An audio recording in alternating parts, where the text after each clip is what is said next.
I'm pleased to report that the group seems to be making excellent progress. I've been going through the reports and connecting with you every day, and I'm seeing very interesting insights happening. A lot of you have talked about joy coming up, mind feeling stable or at ease for a little period of time. And these are all signs of progress, right? And today we're going to talk about that progress in the practice, how different things start to come together. If you remember, we've been talking about two skills, right? Two attentional skills. We've been talking about mindfulness, remembering to observe how mind's attention moves from one thing to another, right? And we've been talking about harmonious practice or 6 Rs, right? Whenever we identify that our mind's attention is caught up with something, we recognize that our attention is tied up with that thing. We let it be, we relax any tightness in our mind, smile, and come back to our object of meditation. So, this has pretty much been the agenda of the sitting. You bring up the object and then you keep using the 6 Rs every time your mind wanders away. So let's see what happens when you do this consistently. Okay, I'm going to use some visual aids for this again. Let me just share my screen.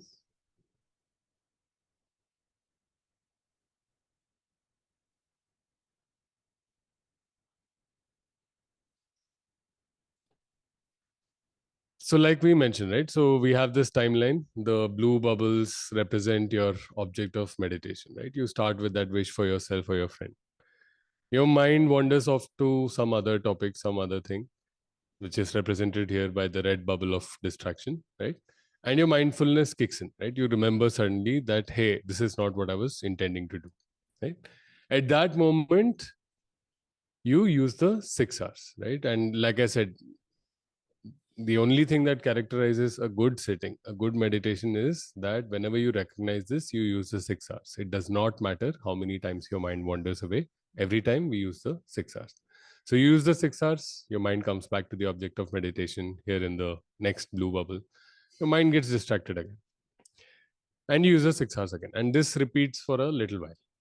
Now, as you've been continuing to practice, what starts to happen is for a little while, there is no movement away from your object of meditation. And then suddenly you may find that your mind is feeling really stable. You may find joy coming up, other interesting things may be happening. And this is the third great skill. So we talked about three great mental skills. We've been talking about mindfulness, we've been talking about harmonious practice. And the third skill is that of collectedness or jhana. Jhana is the Pali equivalent of a word like dhyan, right? And what this represents is a collected state of mind. I'll talk a little bit about, collected may not be a word that you hear every day, but it's a little different from concentration. You might hear the word concentration with reference to jhanas. In general, you hear the word concentration a lot more. So I'm going to also talk about the difference between concentration and collectedness. So this starts to happen, and let me just also lay out what I was talking about, the difference between concentration and collectedness. And the key reason that we're able to find this difference is because we are using the 6 Rs. Every time our mind wanders away to some other object, we relax the tension and tightness on our way back to our object of meditation. Yesterday, we talked about craving. We talked about how craving personalizes you to a situation, makes it imperative, right? If I like it, if I don't like it, then there is nothing more important in the world. When we use the 6 Rs, especially the relaxed step, we start to diffuse this craving, the sense of being personally attached to that distraction, right?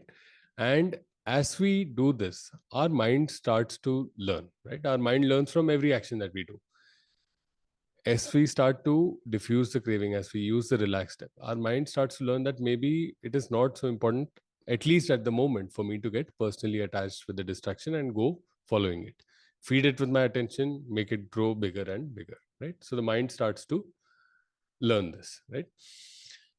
And when you come back to your object of meditation, it starts to learn to stay with it. It starts to realize that maybe I don't need to go chasing after that distraction.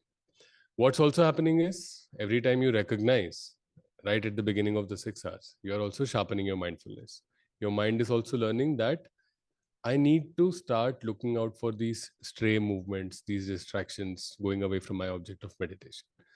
So your mind also starts to become sharp and starts to avoid falling into the pitfall of taking these things personally and going after these distractions. As this happens, your mind starts to get collected, right? So think of collectedness as being present with your object of meditation without any forcefulness. So this is not an act of willpower. This is not an act of force. In fact, I've noticed a few of you, especially in the first couple of days, have talked about trying to make your mind stay with the object of meditation. We are not doing that. We are simply teaching it good habits. We are simply teaching it that, hey, when I intend to stay with an object, unless something very important is happening that I need to go and attend to. So if there is a fire in the house, I really need to get out of my sitting and take care of that. But if that's not happening, then why don't we stay with the object of meditation, right? So we are teaching our mind good lessons. We are observing our mind, we are learning about it, and we are teaching it good habits. As opposed to saying that you will stay here no matter what, right? That kind of an act is what I call more as one pointed concentration, right? Where every time your mind goes away, you bring it back with even more force to the object. So, what happens if you don't use the 6 hours, if you just keep bringing your mind back to the object? One thing, you don't diffuse the craving that is there in the distraction. So, it is still potent, it is still taken very personally, it is still something that you're attached to. So as soon as this gripping power of staying with the object of meditation goes away, your mind will start going back to that distraction. Second thing that happens is you start to bring craving back into the object of meditation. So instead of letting the craving go, what you're saying is, let me come back to the object of meditation by exerting even more force, by taking this even more personally than the distraction, right? So you're getting attached to the object of meditation, you're allowing craving to be part of the object of meditation. You're essentially teaching your mind, I can't be happy unless I'm with the object of meditation. That's not what we want to do. We want to teach the mind wholesome good habits which are coming into play without us needing to force it on the mind, right? In fact, there is a very interesting phenomenon called willpower fatigue. So multiple studies have shown that when people are asked to do acts of willpower, right, so force yourself to do something, then over time that ability wanes. Secondly, your sharpness, your mental acuity, you are able to take decision also starts to fade. When we use the 6 hours, we allow the craving in the distraction to go away, and we don't bring craving back to our object of meditation. We are not exerting a force of will. We are simply teaching our mind a new habit. We are not wrestling with it. So, this is very important. Now, the other thing that happens is when we are collected, right? So, since our mind has learned good habits, so if there is a person who, for example, uh, is unaffected by maybe different intoxicants being around them, right? And you put them in a room full of, say, LSD and crystal meth and cocaine. They're not really interested in it. They've, trained, their mind is trained, their mind is configured, conditioned in that way. They don't care about it. They know that that is not what they want to do, right?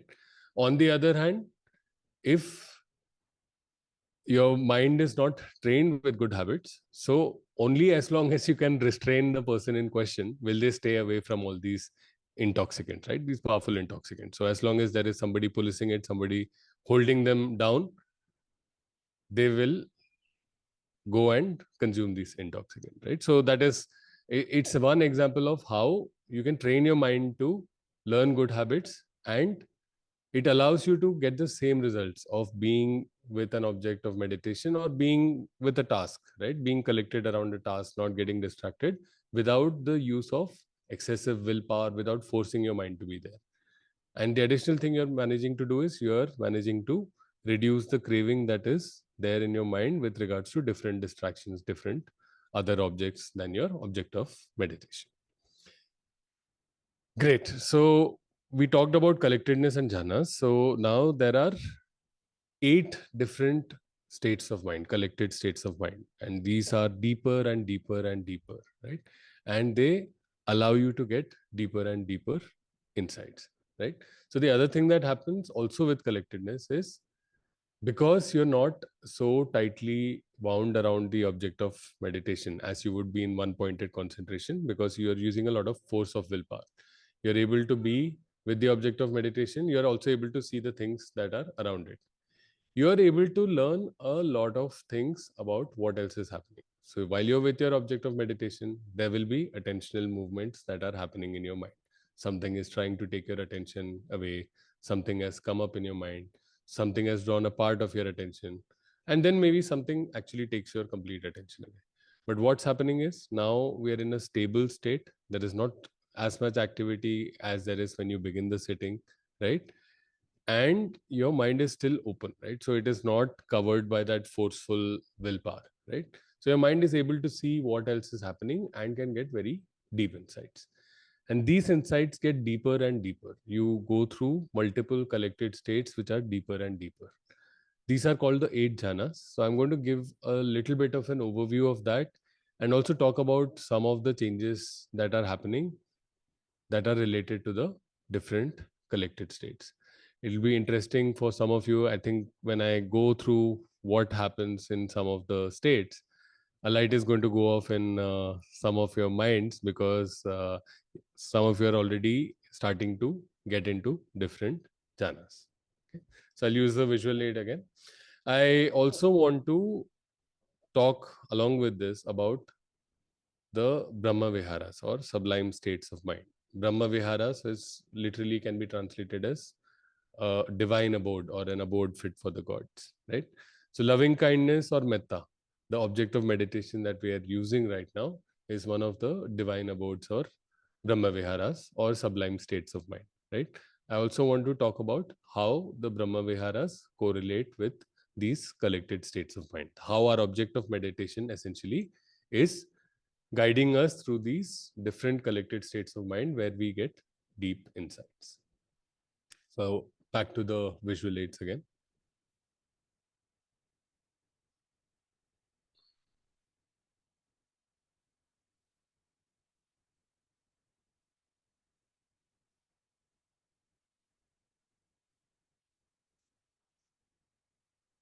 Right. So we got into jhana, we got into the collected state, and let's see the progression. So the first thing that we do is we start with a smile, right? Smile is the simplest and most instant act of generosity that we can do, right? As we bring up that happy memory and start wishing it to ourselves and to our friend, what we are doing is we are cultivating the first Brahma Vihara, which is metta, right? Metta, or loving kindness, in Hindi or Sanskrit, the equivalent word is maitri. So we are, seeding this feeling, the good feeling that we get when we smile, the good feeling that we have experienced in the past, that we're wishing to ourselves, that we're wishing to another person. This act of being generous, this act of sharing goodwill, right? So this is the first Brahma Vihara or divine abode, called loving kindness. So with loving kindness as the object of meditation, what we do is we enter the something called the Rupa jhanas. So these jhanas, think of jhanas as a level of understanding or a particular collected state of mind. Okay. So what happens first? First, for the first time, you will see that suddenly your mind becomes clear, stable, tranquil, stays with the object of meditation. You feel a almost excited joy coming up within you, right?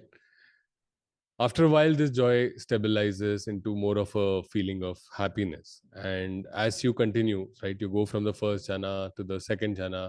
When you enter the second jhana, you will suddenly find that a lot of the mental chatter just suddenly goes off completely stops or becomes extremely muted, right? So you're having a lot of thoughts happening in the background in your mind while you're with the object of meditation, and suddenly that chatter kind of stops, right? And this phenomenon is known as noble silence. This happens in the second jhana.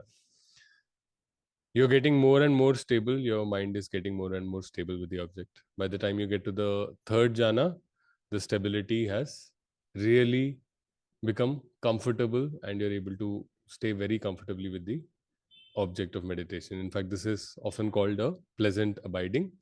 And one of Bhante's senior students, Sister Kema, had a very beautiful way of explaining it. So she talks about the equanimity and stability of your mind as, when you're in the first jhana, it is like a stool with one leg.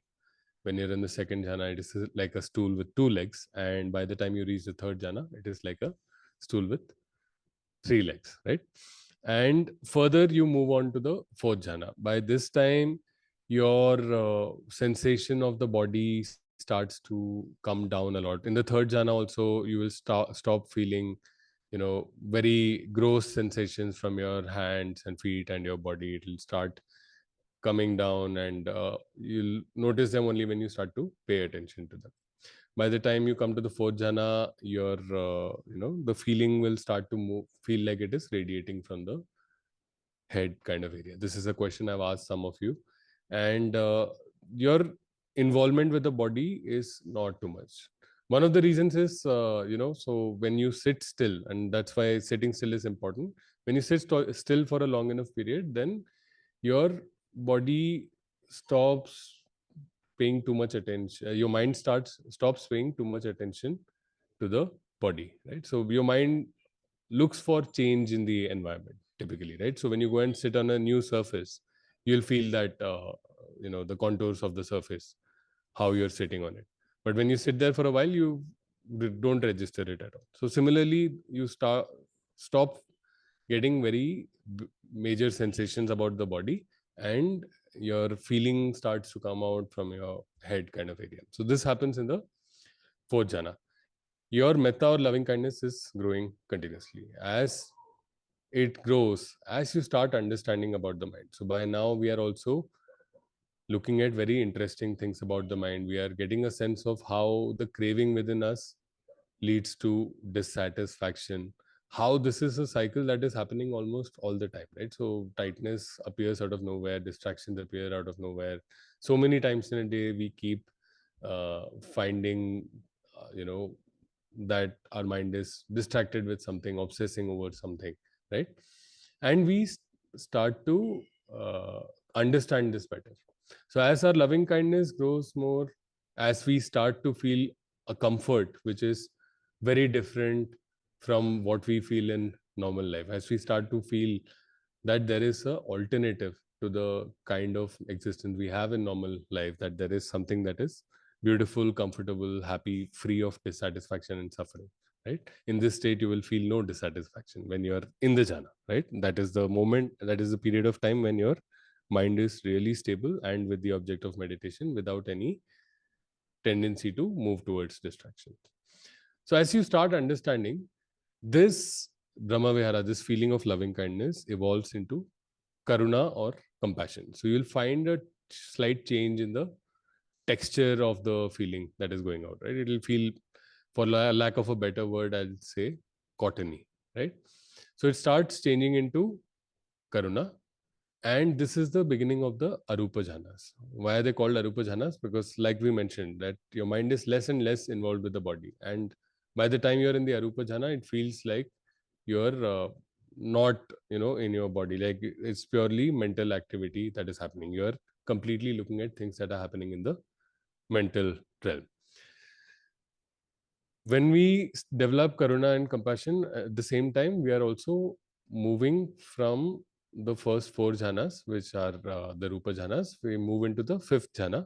This is known as the base of infinite space. So you might feel like there is a tremendous expansion that is happening in your mind. You might find yourself feeling very weightless and finding yourself to be almost without boundary, like as if the physical boundary between you and the world is kind of dissolving. This is also a sign of evolution, right? So as you start to understand mind, right, and this is not just through the talks that we're doing, but because of the practice that you're doing, your mind is learning lessons about itself. It's also learning very key lessons about how ignorance of these capabilities, not understanding craving, how that keeps creating dissatisfaction for us. So as an evolution, we also start to compassion also reflects our ability to understand that all other creatures also go through these same cycles, right? So the feeling of loving kindness as it is evolving to compassion, right? So internally you're also strengthening your understanding that it's not just you who has to face dissatisfaction in life, it is all other beings, right? And you start to feel a sense of compassion towards the suffering and dissatisfaction of others, right? Compassion is different from empathy, which is literally reflecting the suffering and dissatisfaction of others, right? Literally recreating that in your own self, right? So instead of that, compassion is an understanding, right, and a determination to be kind and helpful to them in whatever capacity that you can. As this develops further, right, so karuna changes into mudita, or rejoicing or joy. This is a kind of altruistic joy. This is not joy because you got you won the lottery, or you got a 20% discount on something. This is the kind of joy that is non-discriminatory. Somebody else gets a promotion and you feel joy at their success, right? Somebody else gets something and you feel joy for them, right? And this is a sign of evolution, because once you've started to understand that it's not just you who suffers from dissatisfaction, right? Who experiences suffering in life. You feel joy at the fact that another being was also able to alleviate their suffering in some small way, right? So naturally, your mind becomes deep, expansive, and generous enough for you to be able to understand this, right? And as we start going from compassion to rejoicing, right, we go from the fifth to the sixth jhana. This is known as the base of infinite consciousness. Okay, don't worry too much about remembering all these names. So we'll share a handout in a couple of days. Your job always remains the same. Even if I change your instructions, you may have a new object of meditation, but your job is the same. Stay with the object of meditation. When your mind gets distracted, use the 6 hours and come back, right? So I'm just sharing this as information, and also some of the symptoms that you might see, right? So that you are able to share some of those things when I ask you those questions, or when you're filling up the form, right? When your mind moves to rejoicing and the base of infinite consciousness, you start becoming extremely sensitive to different informational activities, informational events that are happening within you, right? So if you were to hear someone like sweeping the floor with a broom, so that comes normally consolidated as okay, somebody swept the room once. But when you are in this space, you might hear it like literally, you might hear every small part of the broom touch and brush past the ground, right? So similarly, you might see you might see the light that is falling on your eyes in like extremely small granularity, right? You might feel extremely as any thought that comes up, you might start to see it very minutely, right? You might find flickering at one of your sense spaces that happen, so either your eyes or your ears, or at your mind, right? So what is happening is you are starting to see phenomena in extremely great detail and fineness. There are not too many things that you're registering, because your mind is stable with the object of meditation. It's not chasing after different things, but the things that you are registering, you're seeing them in extremely fine and granular detail. This is one of the reasons also why collectedness is very important. When you're collected, you're able to see things other than the object of meditation. If your mind is gripped around with a lot of force of will, with a lot of attachment, if it is gripped around the object of meditation, after a while you will not register anything else that is happening. There are people who do extreme one pointed concentration. You can go and hit them in that state and they will not register it, right? Here we are registering things. We are not chasing after everything. Our attention is not going after everything, but whatever comes in our field of attention gets registered at a very fine level. And what is this doing? This is helping us learn those invaluable lessons about the unit of life's experience, that attentional movement from one attentional object to the next attentional object. That unit, we are getting very, very deep lessons. This is show, not tell, right? So you may not be able to verbalize what's happening, but your mind is definitely seeing and learning very, very valuable lessons while this is happening. As you stay with the object of meditation, your mind will go to the next Brahma Vihara, right? So the Brahma Viharas go from Metta, Karuna, Mudita to Upekha. Upekha is equanimity. Equanimity means whenever something happens, you are not busy classifying it as good or bad, likes or dislikes, greed or aversion. You simply note them for what they are. You understand that something has happened, right? That is a precursor to taking appropriate action. See what is most useful, most productive, most contributory in this situation, and do that instead of getting stuck in what you like and what you don't like. So equanimity is the fourth Brahma Vihara. And as we go from rejoicing to equanimity, we go from the sixth jhana, which is the base of infinite consciousness, to the base of nothingness, right? Here, this feeling will eventually start to dry out, and there is nothing happening, literally, right?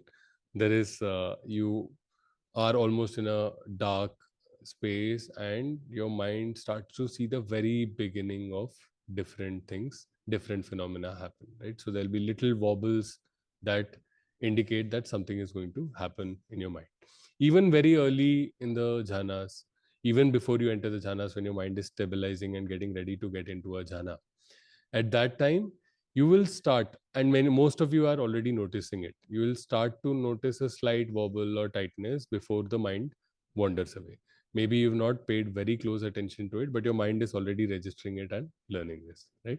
So by the time we get to the base of nothingness, we start to see these things happen. We start to understand these are parts of a impersonal process that is happening. Some contact happens in the environment, and then a sensation comes up, and it is up to us whether or not with craving we make things personal.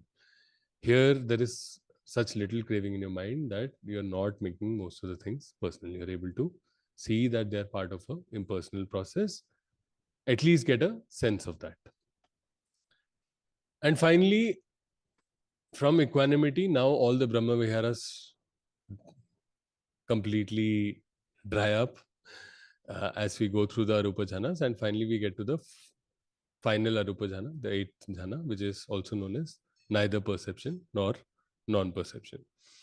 I'm not going to go into too much details of this jhana yet, because there is a way for everybody to progress, right? And at the right time, when depending on what jhana you're in, I will make changes to some of your practices, or I'll make changes to how you observe mind's attention, or how you use 6 hours and relaxation. There are other techniques that we'll use as you go deeper and deeper in the mind. So this is, again, you don't need to remember all of this. Just remember some of the phenomena that might happen, joy coming up, some happiness coming up, feeling of stability and confidence, mental chatter dying down, right? Less signals from the body, the feeling rising up to your head, feeling of expansion, feeling of joy accompanied with very, very minute, fine sensations, everything kind of uh, going, the activity really, really reducing till you're in a kind of very empty kind of space, right? So all those kind of things. When you see such phenomenon, be remember to report it to me, right? These collected states are where we learn our deepest lessons about our mind, about happiness, about our existence, and they cause a lot of transformation in us. As we stay in the jhanas, they teach our mind invaluable lessons of how it is, how it feels, to be without craving. These are lessons that we need to take into our daily life. It gives us great insights into our attachments, into things that we take personally, and into the fact that we have the option not to do so. Okay, so I'm going to take a quick break at that point. So that was the Brahma Viharas and Jhanas. I know it's a lot of information, but what I need you to take away is that now you are starting to get into different states, and almost all of you are there. Your mind is getting stable. You're getting into these different states. These are extremely mentally and physically restorative states, right? So, uh, again, without going into too much detail, your mind has your autonomic nervous system has two modes, right? The sympathetic nervous system and the parasympathetic nervous system. The sympathetic nervous system fires up when the mind senses some kind of danger or stress, right? And it wants to seek a lot of information. It needs to get ready for action. So your mind goes into hyper mode, your body goes into hyper mode, right? Your heart starts pumping faster, your lungs expand so that you can take action, your blood pressure goes up, so your body gets into fight or flight mode, right? So when it senses something like a threat or some very important piece of information that is important for your survival or continuance, right? And there is the other you know complementary mode of the autonomic nervous system, which is called the parasympathetic nervous system. This is also known as the rest and digest or feed and breed system, right? So this says that, okay, let's take care of the body now. Let's restore it. Let's heal it, right? Let's do all the things that are necessary for growth, for restoring our anything that needs regeneration, right? Taking care of our body. So think of it this way, right? If you get a cold, right, your parasympathetic nervous system needs to be active so that it can heal and regenerate the body nicely. But if there is a tiger that's chasing you, so your mind is not going to think of it as a choice, right? It's going to say, okay, stop the cold healing people and send all my resources to the fight or flight people, and especially the flight people, right? So your sympathetic nervous system gets fired up. Now the problem today is, so while this is extremely useful for running away from predators or for going after certain opportunities with all your energy, and then having the opportunity to restore again without taking it personally with big tech. But today with mobile phones, unfortunately, every notification that you get and every time you look at the phone, right, you go into that information seeking mode, right? Some of you work very hectic jobs, so every time your phone buzzes, it could be something urgent, something has fallen apart, something needs to be sent out, something was missed, you made a mistake. It could be any of these possibilities. So your mind immediately jumps into that sympathetic nervous system. And when you are in this mode, you're not healing or regenerating, right? So even though in reality there is no tiger that's chasing you, but your mind switches to the same mode of fight or flight, right? And this is something that keeps happening, and it takes a while for the body to go out of this mode to the healing parasympathetic mode, right? So your mind and body says that, hey, let's be alert, let's be doubly sure that the danger has passed, because you don't get second chances if there is a tiger around, right?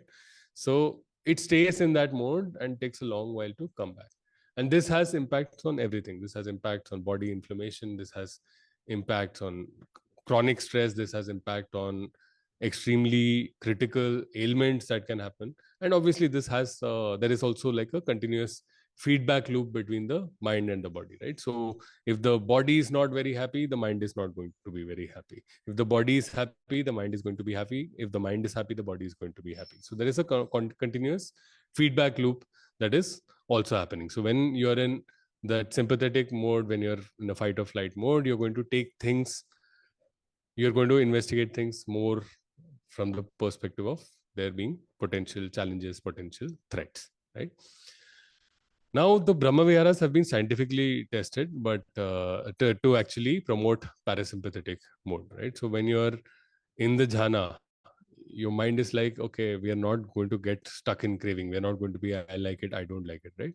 So your mind stays in a very restorative and healing, your mind as well as body stay in a very restorative and healing mode, right? So anytime you do these sittings is actually very good for you.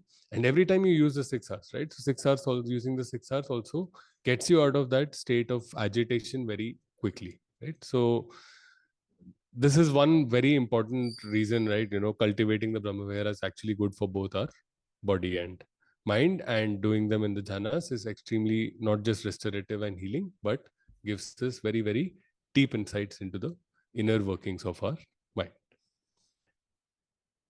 Great. So today might have sounded almost like a sales pitch. I'm not selling the Brahma Viharas to you. I'm not selling the jhanas to you. You are seeing the benefit for yourself, and I'm seeing that in your progress reports, right?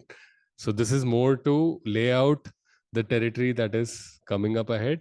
Congratulate all of you on the progress that you're making.